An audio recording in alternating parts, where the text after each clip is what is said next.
السلام علیکم۔ Welcome to the vocal ورس، جنت کے پتے باب 1 پارٹ 2 آڈیو بک۔ ارم اور زارا کو ڈراپ کر کے وہ سیدھی اپنی کمرے میں آئی تھی۔ ڈنر کا وقت ہونے والا تھا۔ اس نے یہ کپڑے ڈنر کی مناسبت سے ہی پہنے تھے، مگر جوس چھلکنے سے ذرا سا داغ پڑ گیا تھا۔ اس نے جلدی سے دوپٹے کا وہ حصہ دھو کر اسے استری کیا۔ اسے رہ رہ کر وہ خواجہ سرا یاد آ رہا تھا۔ اس برادری کے لوگ اکثر آ کر پیسے مانگتے تھے، مگر ایسی حرکت تو کبھی کسی نے نہیں کی تھی۔ اس خواجہ سرا کی عجیب نگاہیں اور انداز، اسے پھر سے جھرجھری آئی۔ پھر جب اپنی تیاری سے مطمئن ہو کر وہ باہر آئی اور لابی کا دروازہ کھولا تو پاؤں کسی چیز سے ٹکرایا۔ وہ چونک گئی۔ دروازے کے ساتھ فرش پہ سفید ادھ کھلے گلابوں کا بوکے پڑا تھا۔ وہ جھکی اور بوکے اٹھایا۔ ساتھ میں ایک بند لفافہ بھی تھا۔ وہ دونوں چیزیں اٹھا کر سیدھی ہوئی اور لفافہ کھولا جس پہ حیا سلیمان لکھا تھا۔ اندر وہی سفید بے سطر چوکور کاغذ تھا۔ اس کے وسط میں اردو میں لکھا تھا: امید کرتا ہوں کہ آپ کا آج کا ڈنر اچھا گزرے گا۔ اس نے لفافہ پلٹ کر دیکھا، کہیں بھی کچھ اور نہیں لکھا تھا۔ بس لفافے پر گزشتہ روز کی مہر لگی تھی۔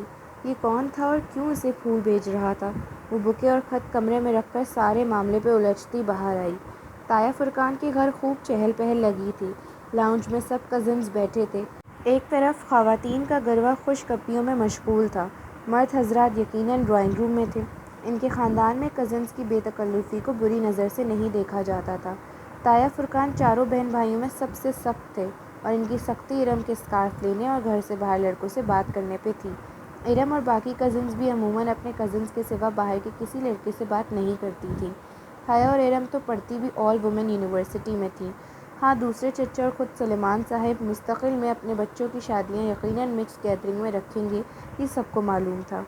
ان کا خاندان زیادہ بڑا نہ تھا۔ وہ لوگ 3 بھائی اور 1 بہن تھے۔ تایا فرقان سب سے بڑے تھے۔ داور، فرخ اور ارم ان کے بچے تھے۔ فرخ میڈیکل کر چکا تھا اور آج کل پولی کلینک سے ہاؤس جاب کر رہا تھا۔ وہ حیا سے 3 سال بڑا تھا۔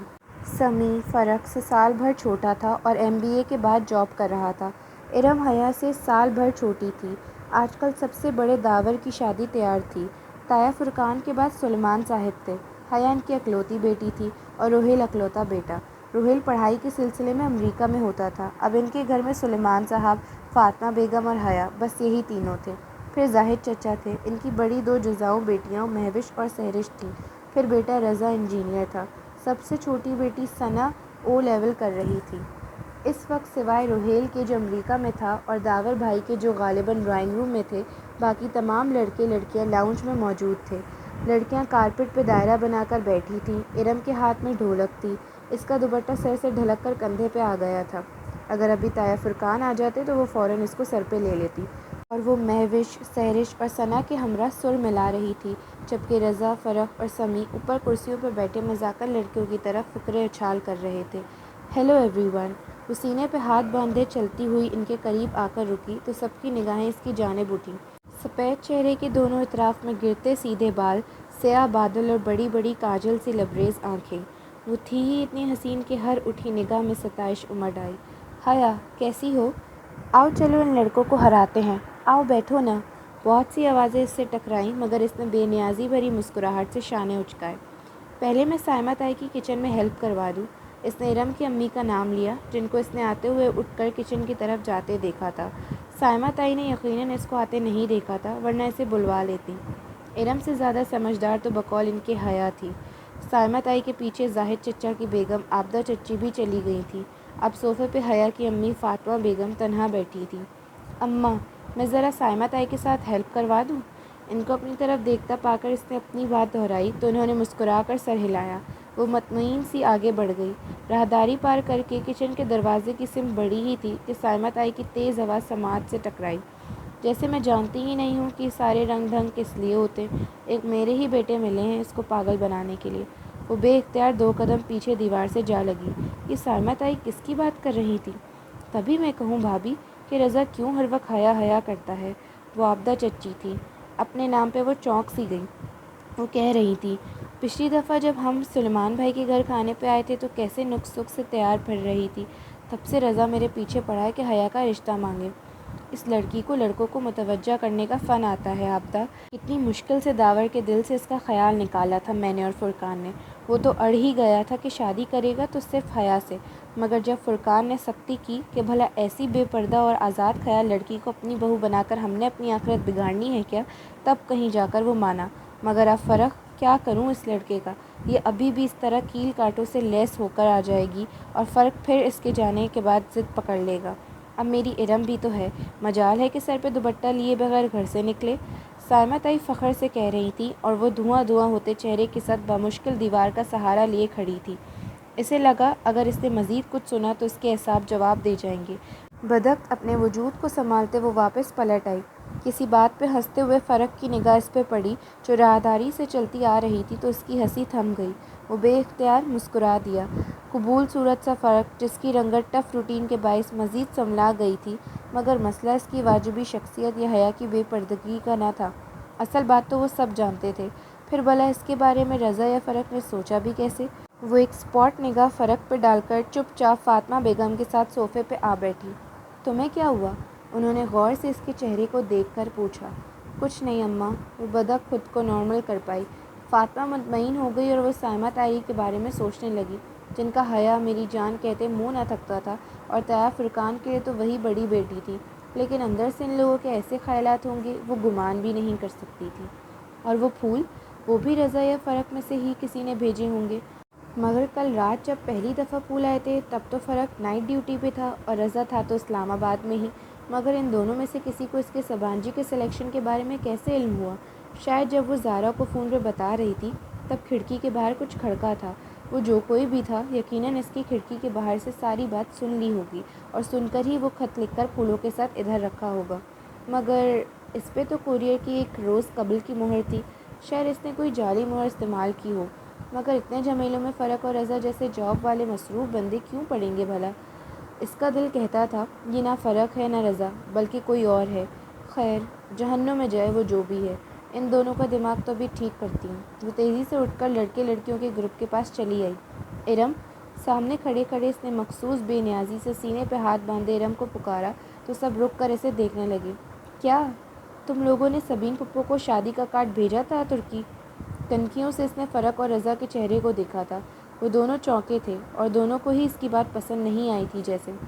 پھپھو کا کارڈ سلیمان چچا کو دیا تھا، انہوں نے بھجوا دیا ہوگا، اور ہاں پھپھو کو ابا نے فون کر دیا تھا۔ کیا وہ آئیں گی؟ آنا تو چاہیے، آخر قریبی رشتہ ہے، تم سے نہ صحیح ہم سے تو ہے۔ اس نے قریبی رشتے پہ زور دے کر ایک جتائی نظر فرق اور رضا پہ ڈالی۔ وہ دونوں اپنی اپنی سوچوں میں گم تھے۔ پھر کھانے کے وقت سائمہ تائی نے سب سے پہلے اسے بلایا۔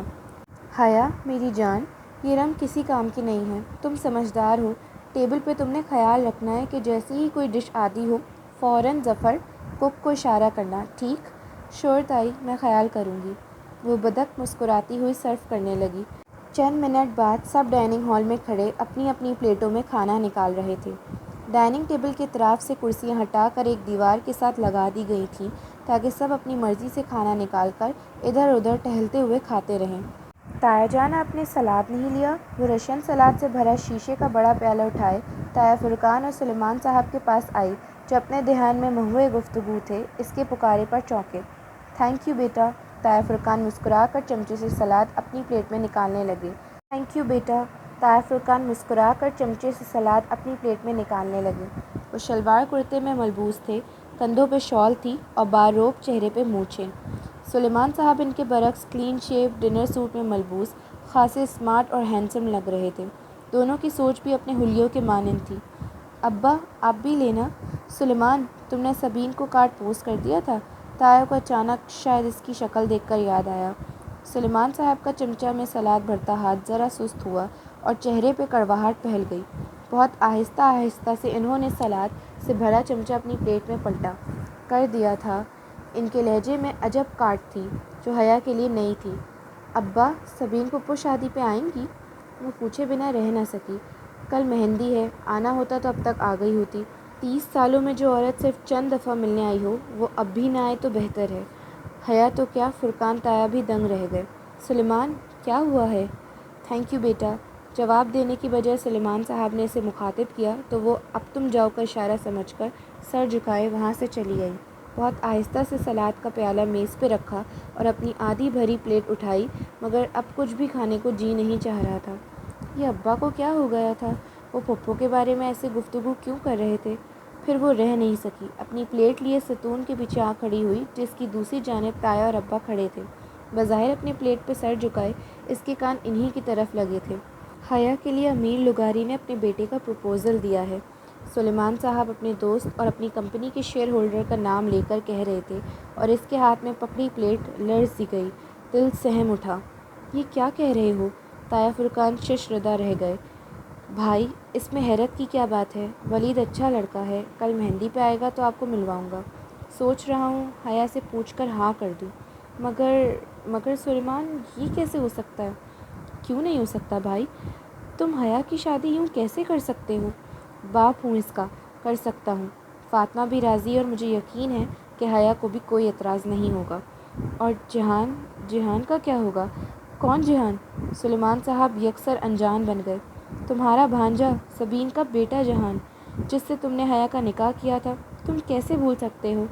جواباً سلیمان صاحب نے ناگواری سے سر جھٹکا۔ وہ 21 سال پرانی بات ہے اور حیا اب 22 سال کی ہو چکی ہے۔ بے وقوفی کی تھی میں نے کہ سبین پر اعتبار کر کے اپنی بچی کا نکاح اس کے بیٹے سے کر دیا تھا۔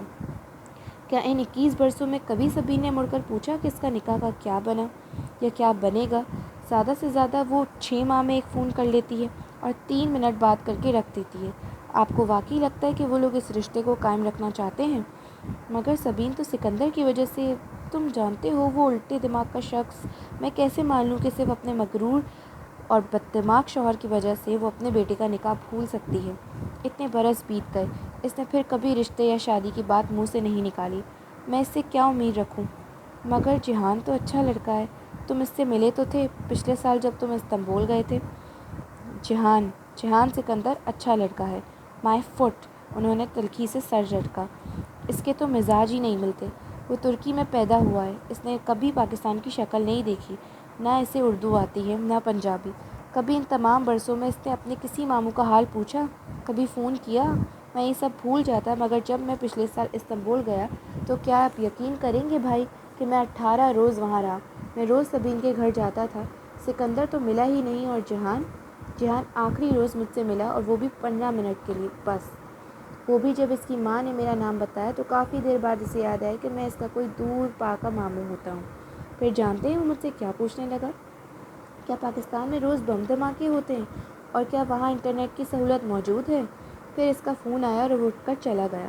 میں کبھی حیا کے لیے کورٹ سے خلا لینے کے متعلق نہ سوچتا اگر میں اس روز ایک ترک لڑکی کو جہان کو گھر ڈراپ کرتے نہ دیکھ لیتا۔ جب میں فلائٹ پکڑنے سے قبل سبین کو خداحافظ کہنے گیا تھا، اس لڑکی کے ساتھ اس کی بے تکلفی، الامان، وہ سکندر شاہ کا بیٹا ہے اور وہ اپنے باپ کا ہی پرتو ہے۔ میں سمجھتا تھا کہ اگر احمد شاہ جیسے عظیم انسان کا بیٹا ہو کر سکندر اس کے برعکس نکلا تو ویسے ہی جہان بھی اپنے باپ کے برعکس نکلے گا اور ایک اچھا انسان ہوگا۔ مگر نہیں، وہ اسی مغرور آدمی کا مغرور بیٹا ہے۔ حیا کون ہے؟ اس کا ان سے کیا تعلق ہے؟ یہ بات نہ جہان کو یاد تھی نہ سبین کو۔ سبین تو یہ ذکر ہی نہیں کرتی۔ اب میں اپنی بیٹی کو زبردستی ان کے گھر بھیج دوں کیا؟ خیر، کل ولید سے ملواؤں گا آپ کو۔ اب جو رشتہ بھی اچھا لگے میں حیا کی ادھر ہی شادی کر دوں گا۔ اور اب اس میں مزید سننے کی تاب نہیں تھی۔ وہ سفید چہرے لیے بوجھل قدموں سے چلتی ان سے دور ہٹ گئی۔ جہان سکندر کو اس نے کبھی نہیں دیکھا تھا، بس بچپن سے اپنے اور اس کے رشتے کے متعلق سنا تھا۔ وہ سال بھر کی تھی جب سبین پھپھو پاکستان آئیں اور فرط جذبات میں اپنے 8 سالہ بیٹے کے لیے اس کا رشتہ مانگ لیا۔ جذباتی سی کارروائی ہوئی اور دونوں بہن بھائیوں نے بچوں کا نکاح کر دیا۔ تب 8 سالہ جہان ان کے ساتھ تھا، پھر وہ ترکی چلا گیا۔ 21 سال گزر گئے، وہ ترکی میں ہی رہا، کبھی پاکستان نہیں آیا، اور اس وزٹ کے بعد تو سبین پھپھو بھی نہیں آئیں۔ نہ کبھی انہوں نے کوئی تصویر بھیجی، نہ خط لکھا۔ اگر کبھی کوئی ترکی چلا جاتا تو ان سے مل آتا، ورنہ ان سے رابطہ نہ ہونے کے برابر رہ گیا تھا۔ انٹرنیٹ وہ استعمال نہیں کرتی تھی، اگر جہان کرتا تھا تو بھی اس کا کوئی ای میل، فیس بک، ٹویٹر، کسی کے پاس کچھ بھی نہ تھا۔ ارم وغیرہ اسے فیس بک پہ سرچ کر کر کے تھک گئے تھے، مگر ترکی کا کوئی جہان سکندر انہیں نہیں ملتا تھا۔ شروع کے چند برس پھپھو بہت فون کرتی تھیں، پھر آہستہ آہستہ یہ رابطے زندگی کی مصروفیات میں کھو گئے۔ 3 ماہ میں ایک فون ان کا آ جاتا اور 3 ماہ بعد ایک فون ادھر سے چلا جاتا۔ یوں 6 ماہ میں 2 ہی دفعہ بات ہو پاتی۔ رسمی علیک سلیک، موسم کا حال، سیاست پہ تبادلہ خیال، اور پھر اللہ حافظ۔ ان تمام باتوں کے باوجود وہ خود کو ذہنی اور جذباتی طور پر جہان سے وابستہ کر چکی تھی۔ نکاح کے وقت کی تصویر آج بھی اس کے پاس محفوظ تھی۔ 8 سالہ بھورے بالوں اور سنہری رنگت والا خوبصورت سا لڑکا، جس کو اس نے اپنے روبرو کبھی نہیں دیکھا تھا، اور شاید ترکی جانے کی ساری خوشی کی وجہ بھی یہی تھی جس پر ابا نے پانی پھیر دیا تھا۔ اس روز اسے رہ رہ کر پھپھو اور جہان پہ غصہ آ رہا تھا، جن کی بے رخی کے باعث اب یہ رشتہ ایک سوالیہ نشان بن کر رہ گیا تھا۔ مگر خیر، داور بھائی کی شادی ہو جائے اور سمسٹر ختم ہو جائے، پھر وہ ترکی جائے گی اور ان لوگوں کو ضرور ڈھونڈے گی۔ حیا، حیا، کدھر ہو؟ وہ لابی میں آویزہ آئینے کے سامنے کھڑی ماتھے پہ ٹیکا درست کر رہی تھی جب فاطمہ بیگم اسے پکارتی آئیں۔ ہر طرف گہما گہمی تھی، ایک ناقابل فہم شور سا مچا تھا۔ مہندی کا فنکشن باہر شروع ہو چکا تھا، سب باہر جانے کی جلدی مچائے ادھر ادھر بھاگ رہے تھے، اور وہ ابھی تک وہیں کھڑی تھی۔ کیا ہوا اماں؟ وہ ٹیکے کے ساتھ الجھی ہوئی تھی جو ماتھے پہ سیٹ ہو کر ہی نہیں دے رہا تھا۔ سونے کا گول سکے کی شکل کا ٹیکا جس کے نیچے ایک سرخ روبی لٹک رہا تھا، بار بار ادھر ادھر جھول جاتا۔ ٹیکے کو ٹھیک کرتے ہوئے مسلسل اس کی کلائیوں میں بھری چوڑیاں کھنک رہی تھیں۔ جلدی آؤ، تمہارے ابا بلا رہے ہیں، کسی سے ملوانا ہے تمہیں۔ ان کی آواز میں خوشی کی رمق محسوس کر کے وہ چونک کر ان کو دیکھنے لگی۔ نفیس سی سلک کی ساڑی اور ڈائمنڈز پہنے وہ خاصی باوقار اور خوش لگ رہی تھی۔ اس کی انگلیوں نے ٹیکا چھوڑ دیا، دل زور سے دھڑکا۔ کیا پھپھو آ گئی تھی اور ان کا مغرور بیٹا بھی؟ کدھر ہیں ابا؟ وہ دھک دھک کرتے دل کے ساتھ ان کے پیچھے باہر نکلی۔ گیٹ کے قریب سلیمان کھڑے دکھائی دے رہے تھے۔ ان کے ساتھ ایک خوبرو سا لڑکا کھڑا تھا جس کے شانے پہ ہاتھ رکھے وہ کچھ کہہ رہے تھے۔ سامنے خاصے باوقار سے سوٹ میں ملبوس ایک صاحب اور ایک ڈیسنٹ سی خاتون تھی۔ وہ دونوں پہلوؤں سے لہنگا ذرا سا اٹھائے ہوئے ان کے قریب آئی۔ یہ حیا ہے، میری بیٹی۔ سلیمان صاحب نے مسکرا کر اسے شانوں سے تھاما۔ السلام علیکم۔ اس نے سر کو جنبش دیتے ہوئے مدھم سے سلام کیا۔ وعلیکم السلام بیٹا۔ وہ تینوں دلچسپی سے اسے دیکھنے لگے۔ اس نے ڈل گولڈن لہنگا اور کامدار بلاؤز پہن رکھا تھا۔ بلاؤز کی آستین آدھی سے بھی چھوٹی تھی اور ان سے نکلتے اس کے 2 دیاں بازو سنہرے موتیوں کی شاؤں میں سنہرے دکھ رہے تھے۔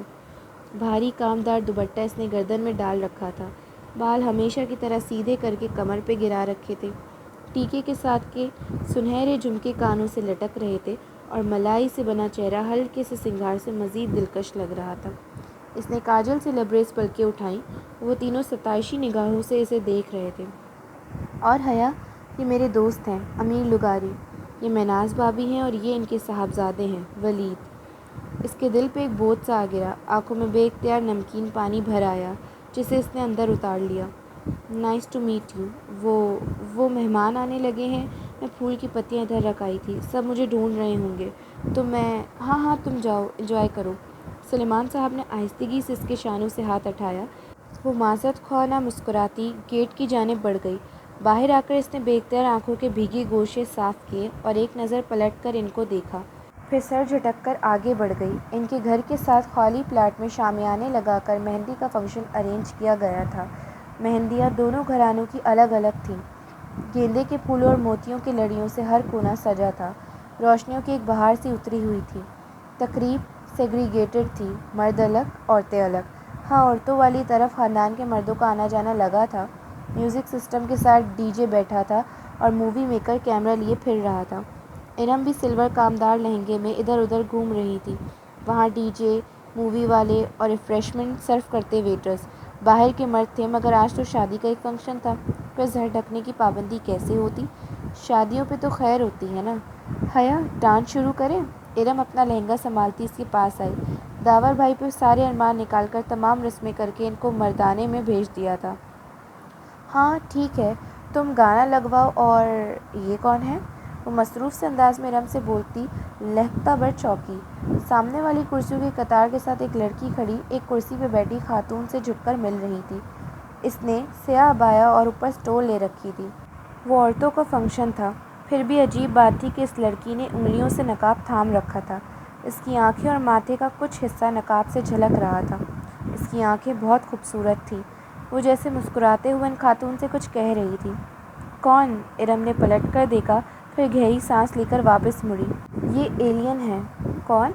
حیا نے حیرت سے کہا۔ ایلین؟ ارے بھائی، شیلا بھابھی ہیں یہ۔ پوری دنیا سے الگ ان کی 1.5 اینٹ کی مسجد ہوتی ہے۔ بس توجہ کھینچنے کے لیے فنکشنز پر بھی عبایا نقاب میں ملتی ہیں۔ اب پوچھو بھلا عورتوں کے فنکشن میں کس سے پردہ کر رہی ہیں؟ ہاں واقعی عجیب ہے یہ بھی، اس نے شانے اچکائے۔ وہ ان کے ایک سیکنڈ کزن کی وائف تھی اور سال بھر پہلے ہی شادی ہوئی تھی۔ ڈی جے نے گانا سیٹ کر دیا تھا، خوب شور ہنگامہ شروع ہو گیا۔ انہوں نے مووی والے کو ڈانس کی مووی بنانے سے منع کر دیا اور پھر اپنا مہارت سے تیار کردہ رقص شروع کیا۔ ایک سنہری پری لگ رہی تھی تو دوسری چاندی کی۔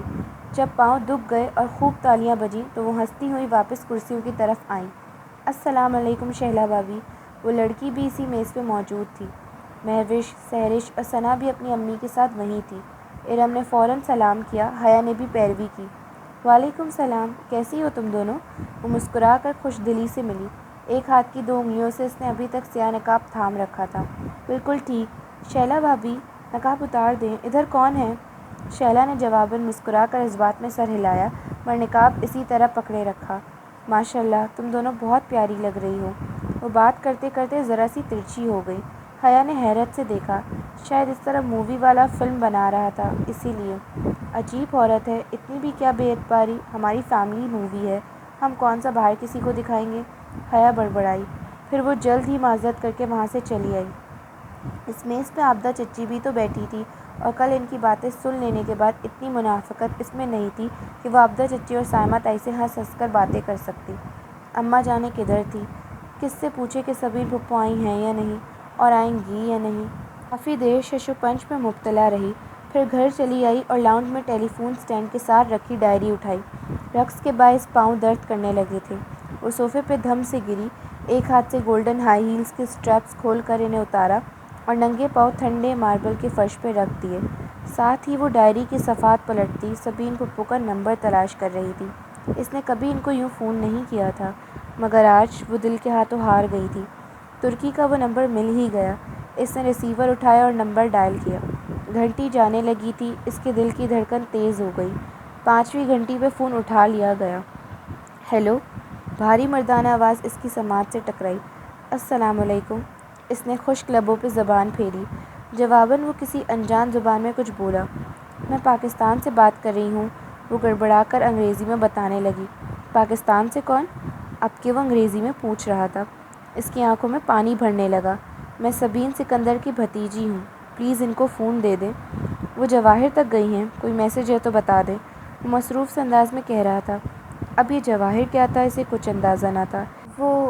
وہ سبین پھپھو نے پاکستان نہیں آنا کیا داور بھائی کی شادی پر؟ نہیں، وہ بزی ہیں۔ شاید وہ فون رکھنے ہی لگا تھا کہ وہ کہہ اٹھی، آپ کون؟ ان کا بیٹا جیحان۔ کھٹ سے فون رکھ دیا گیا۔ اس نے بھیگی آنکھوں سے ریسیور کو دیکھا اور پھر زور سے اسے کریڈل پہ پٹکا۔ بے اختیار امڑ آئے آنسو صاف کرتی وہ جھک کر سینڈل پہننے لگی۔ آنسوؤں نے آنکھوں کا میک اپ ذرا سا خراب کر دیا تھا۔ وہ اسے پھر سے ٹھیک کر کے کچھ دیر بعد باہر آئی تو گیٹ کی طرف سے ظفر چلا آ رہا تھا۔ اس کے ہاتھ میں سفید ادھ کھلے گلابوں کا بوکے تھا۔ وہ بے اختیار ٹھٹک کر رکی، پھر لہنگا سنبھالتی برآمدے کے زینے میں اتر آئی۔ یہ کیا ہے ظفر؟ او تسی اتھے ہو؟ یہ کوریئر والے نے دیا ہے تہاڈے لیے۔ ظفر نے گلدستہ اور ایک بند لفافہ اس کی طرف بڑھایا۔ وہ پچھلے 7 سال سے طائف فرقان کا ملازم تھا۔ وہ گاؤں سے اسے لے کر آئے تھے، جب آیا تھا تو پنجابی بولتا تھا۔ ان 7 برسوں میں اردو سیکھنے کی کوشش کی مگر ناکام رہا، اب وہ کوئی درمیانی زبان بولتا تھا۔ ٹھیک ہے تم جاؤ۔ اس نے بوکے بازو اور سینے کے درمیان پکڑا اور دونوں ہاتھوں سے بند لفافہ کھولنے لگی۔ حسب معمول اس میں سفید سادہ کاغذ تھا جس کے بالکل درمیان میں اردو میں ایک سطر لکھی تھی، اس لڑکی کے نام جو کبھی کسی انچاہے رشتے کے بننے کے خوف سے روتی ہے تو کبھی کسی بن چکے انچاہے رشتے کے ٹوٹنے کے خوف سے۔ وہ سن رہ گئی، پھر گھبرا کر ادھر ادھر دیکھا۔ گیٹ کھلا تھا، مہندی والی جگہ سے روشنیاں اور موسیقی کا بے ہنگم شور یہاں تک آ رہا تھا۔ درمیان میں بہت سے لوگ آ جا رہے تھے، مہمان، نوکر چاکر وغیرہ۔ ایسے میں کیا کوئی ادھر تھا جو اس کا بغور مشاہدہ کر رہا تھا؟ اس نے لفافے کو پلٹا۔ کوریئر کی مہر 1 روز قبل کی تھی، ابھی 10 منٹ قبل وہ جہان کے ساتھ پہلی دفعہ بات کر کے روئی تھی۔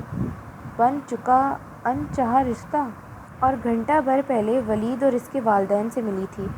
انچاہے رشتے کے بننے کے خوف، یہ کون تھا جو اتنا باخبر تھا؟ ایک دن قبل ہی اسے کیسے علم ہوا کہ وہ آج 2 دفعہ روئے گی؟ وہ خوف زدہ سی کھڑی، بار بار وہ تحریر پڑھے جا رہی